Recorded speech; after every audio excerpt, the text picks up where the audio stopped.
જય શ્રી કૃષ્ણ, જય Shri Ram. Welcome to my mini blog. સવારના વખતે 8:30 આવી ગયો ન્યૂ બ્લોગ સાથે. હું આવી ગયો મહાદેવના મંદિરે, દર્શન કરી લઉં મહાદેવના. હવે હું ને મારા ભાઈ બહેન જતા હતા ચાવી લેવા માટે. હવે આપણે આવી ગયા શોરૂમમાં અને શોરૂમ ખોલી નાખ્યો છે ચાવી લઈને. હવે આપણે આવી ગયા પાર્સલ મૂકવા માટે. સવારના વખતે તો 11:30 ને હવે અમે જતા હતા ગાંધીધામ શોપિંગ કરવા માટે. હવે આપણે આવી ગયા શોરૂમમાં ને જુડિયો શોરૂમમાં આવી ગયા છીએ શોપિંગ કરવા માટે, કપડાં લેવા માટે. હવે આપણે કપડાં ટ્રાય કરતા થતા હતા કે નહીં થાય. હવે આપણી શોપિંગ થઈ ગઈ જાય છે 8 PM બૂટ લેવા માટે. હવે આપણે દુકાનમાં બૂટ લેવા માટે આવી ગયા, પણ આપણી સાઇઝના બૂટ હતા નહીં એટલે પાછા હાલ્યા ગયા.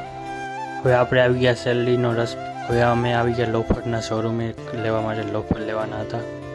હવે અમે આવી ગયા ચોકલેટ રૂમમાં નાસ્તો કરવા માટે ભાઈ માટે. હવે અમે રામનવમી જોવા માટે આવી ગયા છીએ ને આજનો દિવસ ખતમ કરું છું. જય હિન્દ, જય ભારત. મળતા નેક્સ્ટ વિડીયો સારો લાગે તો ફોલો કરતા જાય.